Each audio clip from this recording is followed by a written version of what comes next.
You're listening to the Unwritable Rant podcast with your host and bourbon-soaked storyteller, Juliette Miranda.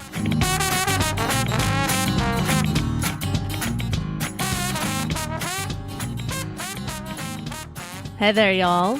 It's Juliette Miranda. Welcome to episode 118 of the Unwritable Rant podcast. I have two stories for y'all today about pea time penalty boxes and a Jackass Christmas. But first, I gotta have some bourbon. Join me, y'all. Fill up those glasses. Now raise them up, and let's say cheers. Y'all, today I am drinking Kelsey Creek bourbon. It's from the Buffalo Trace family, but that is about all that I can find out about it. I have no clue what the mash bill is, but knowing that this is a bourbon, we can count on it being at least 51% corn. My guy at Binny's told me that this bourbon tastes a little bit like corn pudding. And I wish I had come up with that description myself, because it sums up this bourbon perfectly. It is distinctively sweet, with vanilla and butterscotch coming to the front, and then just a hint of cinnamon spice on the back. There's a little bit of oakiness here too, but my problem is that it fades away way too quickly. Really, I don't get enough burn with this whiskey. I just taste sweet, and for me, it's a little too cloying. But if you like your booze on the sweet side, then this Kelsey Creek bourbon is for you. As for me, y'all, I have a confession to make. I am setting aside this glass of bourbon, and I'm picking up a hot toddy. If you pay any attention at all to my ramblings on Twitter, you know that for the past 2 weeks or so that I have been sick. And not the cute sniffle kind of sick, but the knock you on your ass, make you pray for death kind of sick. I will spare you the worst of the details of my illness, but let's just say there wasn't enough bourbon in Kentucky to take the edge off that kind of brutality. In fact, it got so unfortunate that I finally gave in and decided to seek medical intervention. Sadly, with the Thanksgiving holiday and all, it would be a good week before my usual doctor could see me. So the group there suggested I visit my medical group's walk-in clinic. There, I'd get quicker service.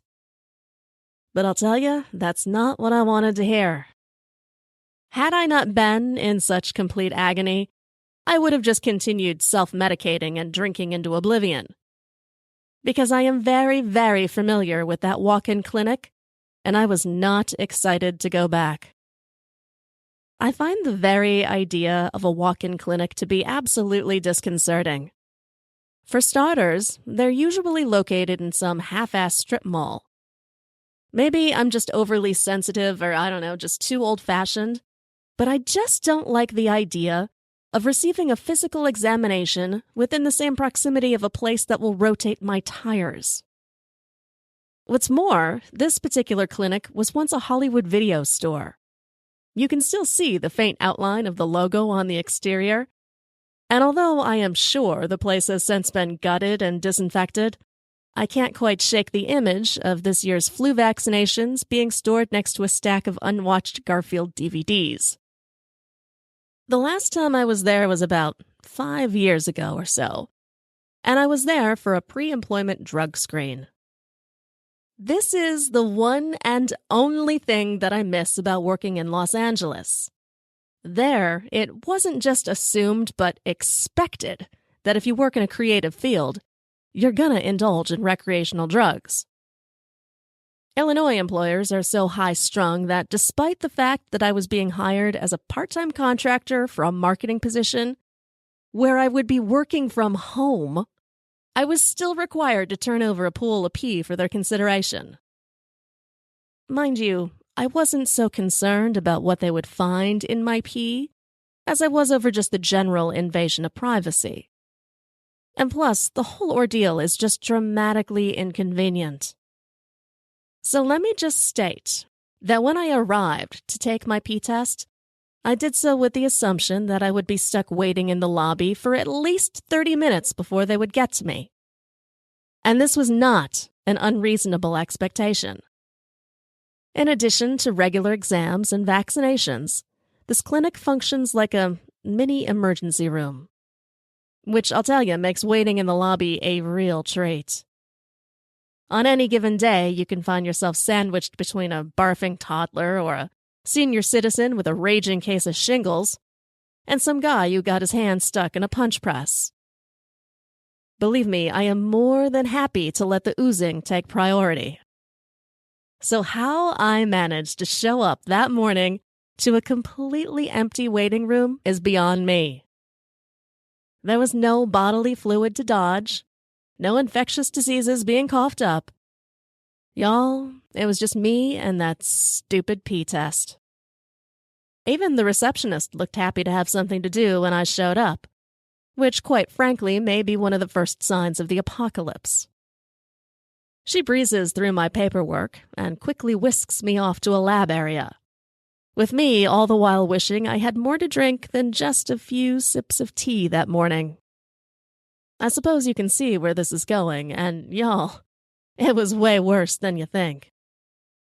The lab chick hands me my pee cup, and then she goes over the whole pee dance routine. Leave your coat and purse with her, don't flush the toilet, and make sure you fill the cup to the red line.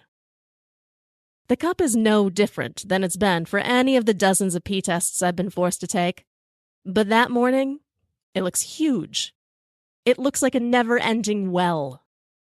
And I'm thinking there is no way in hell that I am ever going to cook up enough pee to hit that line. And y'all, I was right. Oh, I tried. I absolutely tried. I mean, for fuck's sake, I'm a girl. I always have to pee. And usually at the most inopportune times. But right then, with that lab bitch tapping her foot outside the door and a quart jug to fill, I had nothing. Nothing except for a couple of lame drops that sloshed around the bottom of the cup like tears of shame. So now, of course, I have to walk out and hand the cup over and admit that I have no pee to give. I figured she would just throw the mess away and tell me to come back later. But oh no, it is not that simple. There's protocol to follow. Because I swear, it doesn't matter who you are, every single pee test is administered with the assumption that you are a criminal. So no, I can't just leave. Apparently, they have a certain window to collect my pee from the time that I come in. This is to prevent me from ducking out and swapping pee with one of the guys at the tire shop on the corner, I suppose. So the lab chick hands me a bottle of water and a red piece of paper that says, no lie, failure to void. She then parades me over to a separate corner of the lab, past all the other technicians, who clearly see that I have been branded a peeing failure, and then deposits me in what is essentially my own pee time penalty box, the place where they can keep an eye on losers like me who don't come to their pee tests prepared to void on demand. All that was missing in that thing was a dunce cap. I was left there to chug water and think about what I hadn't done. 45 minutes later, I exchanged my red flag for another pee cup, and thankfully, got the hell out of there with clean results. Upon returning to the clinic now, this time in search of drugs, I couldn't help but wonder what sort of indignity I'd be in for. The exam room they stuck me in didn't exactly fill me with confidence. Quite honestly, it looked a little like something out of a prison exploitation movie. The walls were glaringly white, the floor gray, and every surface was industrial metal. Save for that thin, tan layer of vinyl on the exam table. My vet has more inviting digs than this place. Which is exactly what I am thinking when a rather large woman bursts into the room. The only indication I have that she's possibly supposed to be there is that she's wearing scrubs and a lab coat. She does have a very official-looking clipboard, though. She does not introduce herself. In fact, she doesn't even look up from her clipboard. Instead, she starts rattling off an alarmingly long list of a la carte medical procedures that she's ordering up for me. As if this isn't some dingy walk-in clinic, but instead a day spa run by Pinhead from Hellraiser. We're talking everything from throat cultures to blood work to chest x-rays and a fucking tetanus booster. Mind you, I still have no idea who this battle axe is. But she has plowed through so many medical procedures in a single breath, I'm not entirely certain she also hasn't slipped in electroshock therapy and leeches. So I stop her, and I ask, "What is all this for? I have a cold, not the Black Death." I figured a little bit of humor would keep the situation light, but this person gives me a look of such unrestrained contempt, I wouldn't have been surprised if it left little scorch marks on my skin. She rolls her eyes and she asks me, "Are you a doctor?" Oh, she did not just ask me that. Because I was already feeling shitty, and I was in no mood to deal with self-righteous bullshit. So I fire back, "No, are you?" Because remember, she never introduced herself to me. Any mental patient can carry a clipboard, so as far as I was concerned right then, we were on even ground. It turns out she was a nurse practitioner. Now let me be very clear here. I have total respect for everyone who practices medicine, nurses and doctors alike. But I have never just handed myself over to anyone, whether that's a nurse, a doctor, a hot stripper, without a little bit of conversation first. So I ask her again, what is the purpose of all of these tests? And again, I get that look. The look that suggests I'm the kind of person who gets her medical facts from Cracked or leaflets handed out at a Renaissance fair. She offers a few highly suspect answers about ruling out pneumonia and West Nile virus, and I'm thinking that I have somehow wandered onto the island of Dr. Moreau. This maniac wants to send me off to the bloodletters, and she hasn't even checked to see if I have a fever. And again, I feel the need to clarify. I am not some wacko who shuns vaccinations and medication in favor of light therapy and mystical crystals. I wanted treatment, but not from this nurse. She wasn't nearly as interested in treating me as she was in treating my insurance provider to a very large bill. So I tell her she's making me feel extremely uncomfortable, and if someone else wasn't available to see me, I'd be leaving. She doesn't say a single goddamn word. She just shoots me another look that clearly indicates she'd like to stab me with something much more effective than a syringe, and then thrusts a sheet of red paper at me. Ugh, this fucking clinic and the red shame paper. This time, however, I wasn't branded a failure, but instead a medical dissident. Printed on that piece of paper was, "Refused treatment." I'll tell y'all, I may have still felt like crap, but that was one red flag I was happy to wave. And now, excuse me while I have a little bit more of my hot toddy. Hang on, y'all. Oh yeah, I will tell you these things pretty much saved my life these past couple of weeks. And clearly, since I'm here talking with y'all, I did manage to recover from my illness reasonably well. Our Thanksgiving didn't work out quite as we had planned, but it certainly wasn't the worst holiday I've ever experienced. That dubious distinction goes to the Christmas right after I moved back home from Los Angeles. I didn't exactly bring good judgment home with me, because immediately following Thanksgiving, I started dating Jackass. Oh, Jackass, yes. I've talked about him in past episodes. And I don't think it's any sort of spoiler if I remind you that Jackass was a rampant drug user, occasionally a drummer, and an incurable gambler. If you'll recall, we broke up while vacationing in Jamaica when we were both gorkled on mushrooms and I flung a dead jellyfish at his head. That was our dramatic ending, and our beginning was just as sordid. I actually started talking to Jackass about a month before I moved back to Chicago. I was ridiculously depressed about the whole thing. so I started doing some musician reconnaissance ahead of time to ensure that I had something to keep me occupied in my upcoming dark days. I found Jackass in an online chat room for a now demolished club that I used to frequent in college. He was the star of the chat room, which really isn't saying much considering that the chat room functioned like a tragic high school reunion of sorts. Only instead of football players and cheerleaders, it consisted of shitty local musicians and their groupies. Jackass had the big claim to fame of having once gotten a record deal.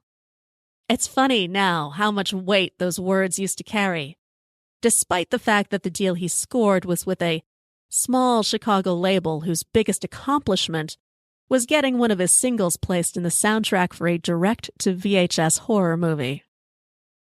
We spent the next month or so sending each other dirty instant messages.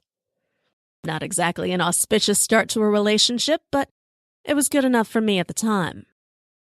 Within 2 days of my landing in Chicago and setting up temporary lodging at my parents' house, I found my way to the doorstep of Jackass's crumbling Chicago two-flat. The two-flat is Chicago's answer to a shotgun house, just stacked 2 stories instead of 1. Jackass had the first floor unit, and it was a wonder of architectural negligence. His linoleum floors were cracked and slanted, the ceilings sagged, and the cloudy front room windows only admitted about an hour or 2 of daylight.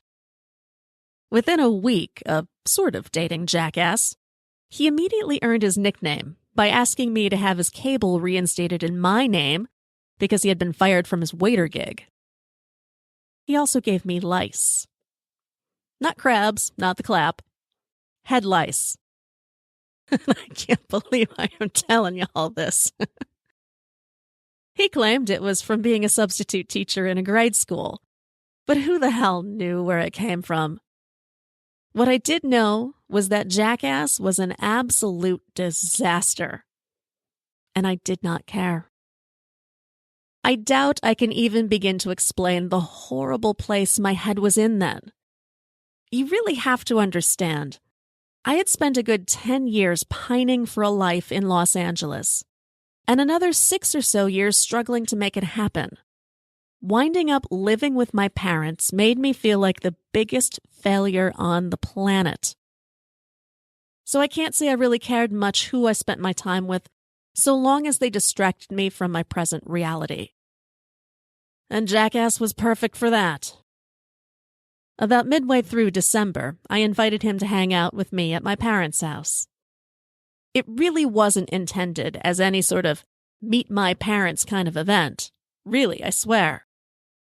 What it really came down to was the fact that he wanted to hang out, and I had already started drinking that afternoon, so it was up to him to come see me. Through the years, I have introduced my parents to a lot of sketchy people. In fact, a certain rock star who happened to live near us had been stopping by our house regularly since I was 16. So finding a rock star, wannabe or otherwise, in their living room was really nothing new to my folks. But nothing, absolutely nothing, could have prepared them for the tornado of reckless inconsideration that was Jackass. It started the moment he walked in the door. My own personal Jim Morrison swaggers into the living room like an animal, flinging his leather jacket on the nearest available surface, which turned out to be the Christmas tree, and he's dressed in his usual attire. Jeans, snakeskin boots, eyeliner, of course, and his own band's t-shirt. But he had clearly made an effort to fancy up his look a little bit, because around his neck, Jackass had added a lanyard, outfitted with a Sharpie, and about 20 different backstage passes he had accumulated over the years, as if he expected my parents to ask if he's on the list before entering the kitchen. I can see my mom and dad raising their eyebrows as Jackass barely nods in their general direction, and instead just makes a beeline to the bar. There, he grabs a bottle of Jim Beam and pours it to the top of a nearby coffee mug, because that's the kind of classy guy he was. But my parents are nothing if not gracious. So they invited Jackass to hang out and play a few hands of 5-card poker with us. Remember, this is early on in our so-called relationship, and I hadn't yet learned about Jackass's little gambling problem. So when I saw him perk up at the word poker, I was just pleased he was feeling enthusiastic about hanging out with my family. Unfortunately, I did not realize he was going to treat our poker game with all the grim determination of a high-stakes Vegas tournament. There is no fun on his face when he sits at the table, just hard-boiled concentration. He's shielding his cards and betting as if the chips are actually worth something, while my parents and I are quoting movies and bluffing for the drama as opposed to the win. Which only serves to annoy the crap out of Jackass. Especially when it becomes clear that for whatever reason, he couldn't get a winning hand to save his life. I mean, there are bad hands and there are losing streaks. And then there was Jackass, whose cards were so consistently rotten, they defied the law of averages. And the more he lost, the more Jackass drank. Every other round, he would slam his cards down on the tabletop and get up to slosh more beam to the brim of his mug, which eventually made that hard-ass poker face fall into a whiny slump. It wasn't long before that slump turned into a drop. And the next thing I know, his head is banging onto the table. My mother is the first to react by rolling her eyes and getting up and saying, "Oh, I guess I'll go make some coffee." My dad reaches over and grabs the cards out of Jackass's half-dead hand. "Look at that," he yells. Apparently, it was another losing hand. My dad marveled at the shitty cards and says, "I have never seen anyone lose like that in my life." He shakes his head and starts clearing away the cards and the chips. To their credit, my parents acted as though it was completely normal to have one of my boyfriends face planted on their kitchen table. Of course, my mother being my mother, she did manage to get in one jab. She smiles sweetly at me as she places a pot of coffee on the table, and then she says, "Move his head, would you, dear? He's drooling on my tablecloth." I grab Jackass by the roots of his hair and yank his head into an upright position. I am mortified to have to be resuscitating him at all, so I can't say I was especially gentle in smacking some life into his face. When he eventually does come around, I lean over and I hiss into his ear that he had better get his shit together or I would be kicking his drunken ass out into the snow. I was in no mood to be messed with, and Jackass took me seriously, so he disappears into the bathroom for the next 10 minutes. When he emerges, he is awake, alert, and practically an entirely different person. It initially seemed kind of odd because no one sobers up that quickly. Of course, when I see him running his finger over his gums, I immediately realize he is also high as fuck. Jackass had just done coke in my parents' bathroom. Oh my God, what kind of sleazebag cockmuppet does something like that? Clearly only the ones I dated. And this leaves me with the terrifying question of what the hell do I do with him now? I couldn't let him run around the suburbs like that. Unfortunately, Jackass had an answer. He was in my dad's study and staring down the collection of vintage guitars. And if there is anything more alarming than having a coked-out musician in your home, it's having a coked-out drummer with immediate access to guitars in your home. He grabs a 1957 Martin from a floor stand and, looking about as natural as an electrician with a spatula, begins strumming wildly. His eyes ricochet around the room and he starts pacing and strumming, insisting that I have to hear his band's latest album. Not single. Album. And it's here where Jackass transforms from a dejected poker-playing loser to a wandering minstrel performing for a captive audience of one. My parents, showing far more wisdom than me, locked themselves in their bedroom.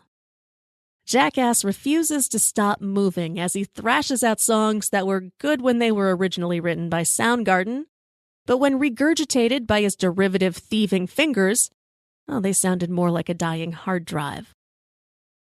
The guitar is bulky and awkward in his arms, and it's made all the more so by the fact that Jackass has now decided to start singing, too.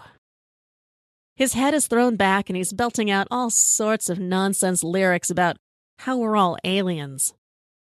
It's a command performance, all right, full of vocal gymnastics that I'm sure his band had been trying to suppress for the past decade.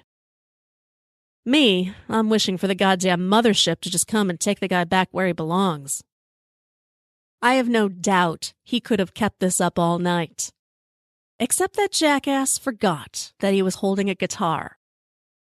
And out of nowhere, he throws his hands up into the air to punctuate the pivotal final chorus of his genius song, and he drops my dad's beloved Martin right there on the hardwood floor. It was an eruption of dreadful proportion, with the only sound worse being the howl my dad would let out when he discovered that Jackass had chipped the headstock. That was Jackass's cue to hightail it out the door then, leaving me for the first of many times to clean up his mess. Oh, Christmas was a strained affair that year. My parents, and specifically my father, had since forgiven me for the whole Jackass incident. But the wounded guitar sat in its floor stand in the background, a silent but poignant display of bad decisions. And as a random side note, I did want to mention that before running out that night, Jackass did give me a Christmas present. It was a gift card for Victoria's Secret. About a week later, I tried to use it, but I was told that it hadn't been activated. And I can't say I was all that surprised. I think that is absolutely enough out of me. I'm going to go and finish my hot toddy and finish healing from this mutant death plague. Remember that if you want to check out any of my back episodes, just head on over to theunwritablерant.com. You'll also find all of my social media links there. So if you want to hit me up on Twitter, I would be more than happy to chat. And now, I'm out. Hope you all have a great week. I'll be back to chat with y'all again next Sunday. Cheers, y'all. Go to theunwritablerant.com and sign up to get early access to interviews and new videos. You can hear new episodes of The Unwritable Rant on radiovegas.rocks every Tuesday at 4 p.m. Eastern and on IPMNation.com on Saturdays and Sundays at 6 p.m. Eastern, and hear best of episodes every weekday at 3 p.m. Eastern. And don't forget to connect with Juliette on Twitter at Morning Neurosis. Girl, you was pretty as a Sunday morning, standing on the corner at Carondelet. What you say we make our way up to Bourbon, couple hurricanes and a hand grenade, and get blown away. Let the chips fall where they may. If it's all the same, what you say, bon ton, hey, pretty mama, I can smell the gumbo. Sweetest taste of honeysuckle on my lips. Good God Almighty, I can hear the trombone. Every heart ought to beat to a rhythm like this. Come a little closer, honey, let me hold you. Nothing tastes better than a bourbon kiss. You can be the flower on my magnolia. Every heart ought to beat to a rhythm like this.